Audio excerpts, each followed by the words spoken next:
In the fifth module, we will discuss the 3 M's of lean.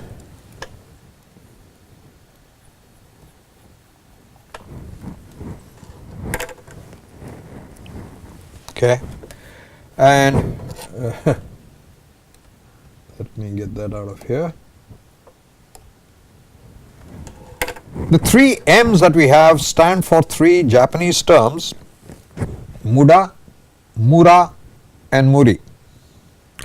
Muda stands for waste. We have already discussed a little bit about waste. Mura stands for unevenness.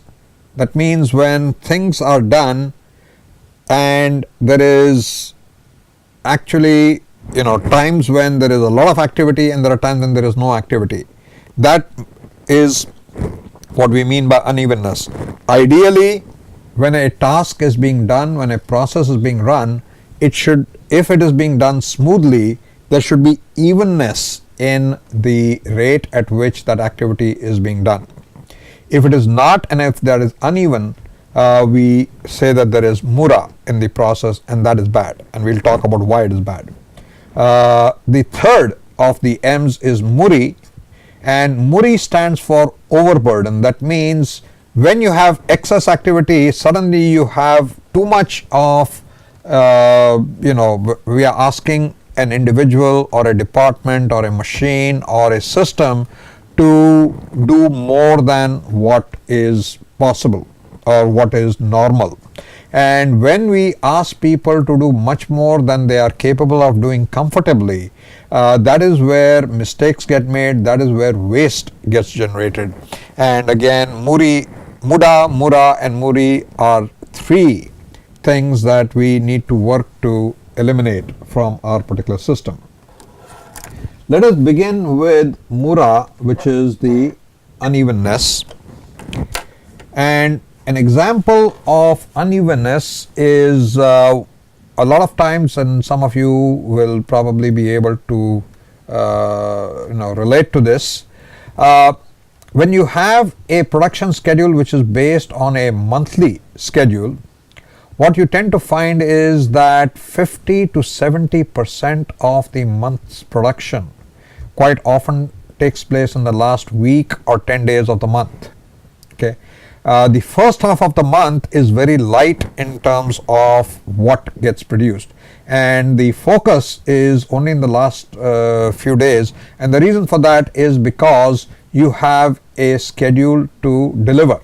Okay, so at the end of the month, you will say, I had to produce 5,000 pieces. Did I finish 5,000 pieces? At the beginning of the month, that end of the month period is too far off, so there is not enough of a urgency to ensure that you are producing what you are supposed to produce on a given day. Ideally, if you, let's say, have 25 working days in a month and you have 1,000 pieces to produce, ideally you should be producing 40 pieces a day. What unfortunately would take place is that you may produce, let's say, a total of couple hundred pieces in the first 15 days, and the 700-800 pieces will get produced in the last 10 to 15 days of the month. Okay, and which obviously poses a big problem because it poses a great burden on the plant's capacity and the plant's facilities. Another example of unevenness is when purchasing gets a great deal and will purchase material in a large lot or a large batch in order to get a lower purchase price. Or we try to save on transportation and therefore we ship an entire truckload where we only need a few pieces. So when you get parts that arrive in a full truckload and you don't have any place to put it, and this thing is occurring with irregular frequency. Ideally you should have few pieces arriving on a daily basis, but because you are getting in a full truckload which may be sufficient for you for a week or 10 days, you do not have regular arrivals of material, and that is unevenness as far as material delivery is concerned. A lot of times you may have loads that are delivered to the line side infrequently during the day. In the old days, and some of you might even be experiencing it today, although more and more I'm finding that this is happening less and less, is what you would have is the entire day schedule would be given to the person in charge of material handling, and that person would take the entire day's material, literally, and I've seen this happen both in India as well as in the US. He would take the entire day's material that has to be delivered to the line side and deliver it the first thing in the morning, because once you have done that, there is no more work for you for the rest of the day. Ideally, you need to be delivering a certain amount of material that is required either once a shift, twice a shift, 4 times a shift, once an hour, or once every 30 minutes, whatever is the frequency with which this delivery is required. But it's much easier for the material handler to deliver everything all at once and then go and sit and read a newspaper, which is what a lot of these guys used to do in the US. That again is unevenness. Now, what happens as a result of unevenness? As the production pressure tends to increase towards the end of the month, the entire system of people, equipment, and the facilities, the infrastructure tend to get stretched beyond their normal capacity. And when you get stretched, what do? You start to look for shortcuts. Okay, you tend to overlook certain standards. You tend to say, well, if this is not quite quality, it is okay. And you tend to accept or forgive errors. Now, when that happens, ultimately the product suffers, and when the product suffers, the customer doesn't get what he or she wants. When material is delivered in large lot sizes that I mentioned, what you tend to find is that storage space will run out. And I have seen this when I was working with Mahindra Logistics. We are trying to save money by sending more material by one single truck. Now, you do this without changing the actual storage facilities that are required at both the place which dispatches the material and the place that receives the material. If you do this, you first need to have excess space available at both those locations. Otherwise, you're going to find material that will be stored in aisles, and you will have waste in terms of people having to move material around 2 or 3 times because there is no space to keep that particular material. Also, there is a great chance of the material getting damaged and or lost in the process, and therefore the time that is taken to locate and retrieve the material goes up, and all of this is a lot of waste.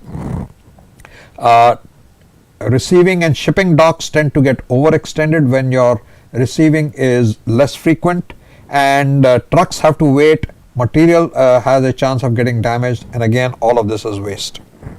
When you have materials being delivered to the line side once a day as opposed to many times during the day, the space that is required on the line side is much larger, and the person who is working on the line has to travel or walk a much longer distance to retrieve the material because of the fact that there is so much of material placed right next to the line side.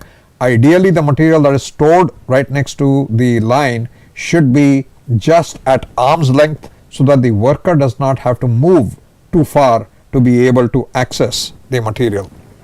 Or there would be so much of congestion that again you have material either getting lost or getting damaged, or the person having to move one thing to get to a part that is stored behind another material.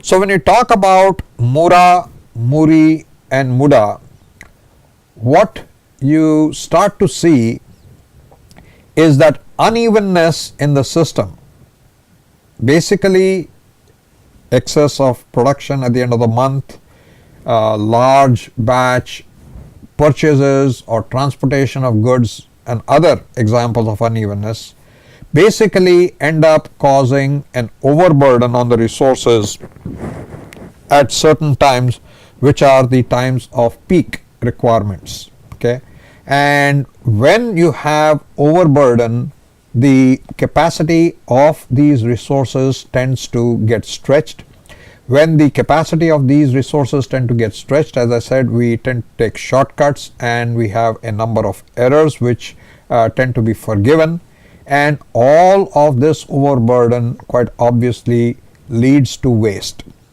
These peaks and valleys in the work does not get caused by any external reason. It is not somebody else causing it. It is not a supplier. It is not a customer. It is not somebody else, but it is ourselves. And it is our internal policies and our practices that we have generated as a result of the way in which we work. And therefore, what we can say is that in several cases, the unevenness or the mura tends to lead to overburden, that is muri, which in turn leads to muda or waste. So if we have to attack, we need to first attack unevenness in the system, and that will lead to reduction in the overburden, and the reduction in the overburden will lead to reduction in waste. That's not to say that all waste can be reduced by reducing mura and muri, but there are a lot of instances where the waste is caused by unevenness and overburden, and it is those things that we need to focus on when we are talking about the 3 M's.